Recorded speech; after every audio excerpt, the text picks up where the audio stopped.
Okay, so today we have a laptop from Asus. Now in the past we have used many laptops from Asus, the ZenBook series, ROG Strix series, ROG Zephyrus, or even last year's VivoBook S40. This is the new VivoBook S15 and this could be the ideal laptop for students and office people. Now the VivoBook S series is slightly premium. It comes with a 120Hz OLED screen, 1080p webcam, Intel Evo certification and latest Intel 13th Gen processors. So the question that needs to be asked is this the best series for productivity? Well, even we were curious to find out, so let's begin. Let's just jump into this. Jump.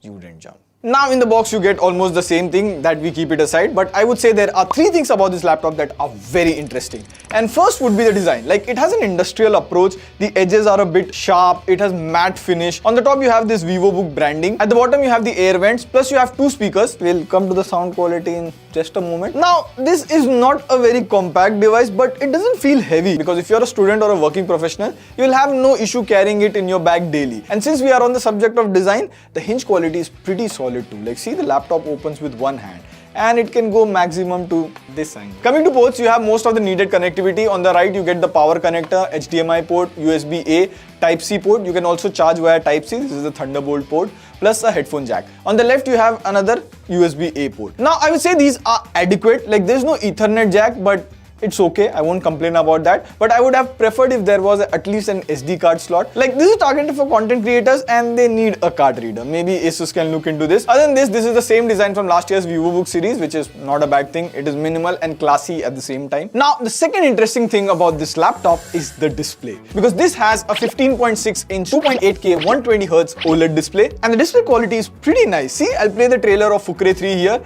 and see the colors and contrast levels are so good. Also, this right here is VESA HDR 600 certified display, meaning it can go up to 600 nits of brightness when viewing HDR content. Now, if you're a smartphone user, you will think, my smartphone has better brightness, 2000 nits, which may be true, but the thing is, the display here is a lot bigger, so 600 nits on this display is much more brighter than a smartphone's display. Now, Intel Evo laptops have to have a minimum resolution of Full HD, plus if you're into Photoshop, color grading and all of that, you will prefer this display. Because A, it is OLED, you get better blacks than IPS LCD, and B, it is Pantone validated. Color graders will know what I'm talking about. Now, since the speakers are placed at the bottom, I thought this would be an average sounding Windows laptop.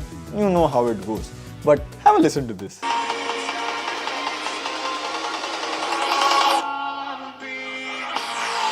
The sound is loud and the quality is richer. Like, the bass is not that impactful, but for a Windows laptop, the speakers are actually good. Coming to the performance side of things, well, this laptop is a powerhouse for productivity. The ZenBook series starts from i5 and goes all the way up to i9. The one that we have here is the latest i9 13900H processor. For those of you who don't know, there is i3, then i5, then i7, and then at the top is i9. And the Intel 13th Gen processors have two types of cores, the P cores and the E cores. Now, in case you don't know, the P cores are for heavy tasks like video editing and all of that, and E cores are for smaller efficiency tasks like background downloads, extensions, etc, etc. This laptop has 6 P cores and 8 E cores. Besides this, you also get 16GB of LPDDR5 RAM along with 1TB of storage. But let's see what's on the inside.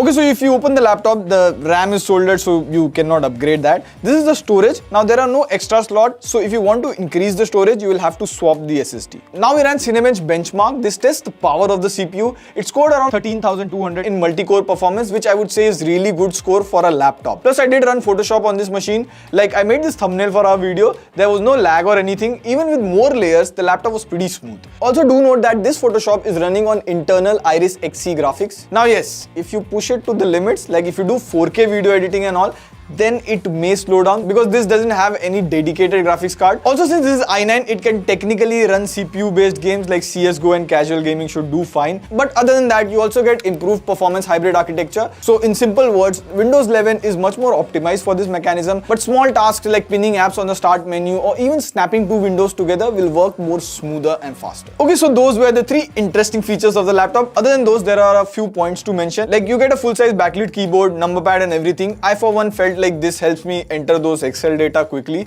Plus the trackpad is adequate, like it is fast and it supports all the Windows gesture. Also you get a 1080p webcam over here, and this is how the video quality and mic quality is. Plus you get some extra features like background blur, eye tracking and all of that good stuff. And also there is this physical shutter on the webcam. You do this and now no one can spy on you. Also there is this AI noise cancelling feature, and now this is without the AI noise cancellation, and hold on. And now this is with AI noise cancellation on, and you should hear less of environment noise and the voice should be better. Lastly, there's the power button here which also doubles as a fingerprint scanner, which is pretty fast and accurate. Also, this is an Intel Evo certified laptop, so having Intel Evo certification guarantees a bunch of things, but I'll mention two of my favorite ones. Number one, the laptop has to have a battery life of about 9.5 hours or so. The Asus VivoBook here has that. And number two, the Type-C port should be capable of fast charging the laptop, which it does. Other than that, there are several features of Intel Evo. I just mention it over here. You can pause and read it.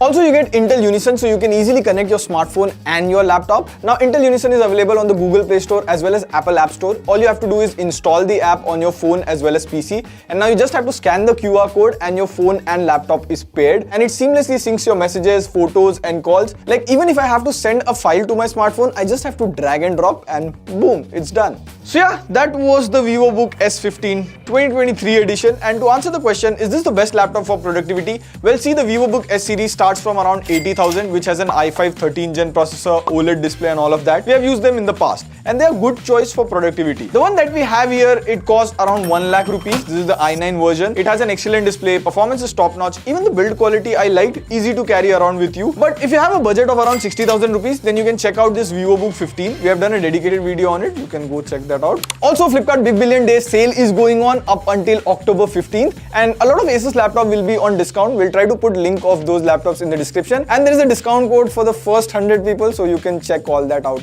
from the description. So let us know how you liked this video and which laptop do you want us to cover next. Please mention it in the comment. If you pick it up, we'll give you a shout out. On that note, this is Pradeep signing off. See you in the next one.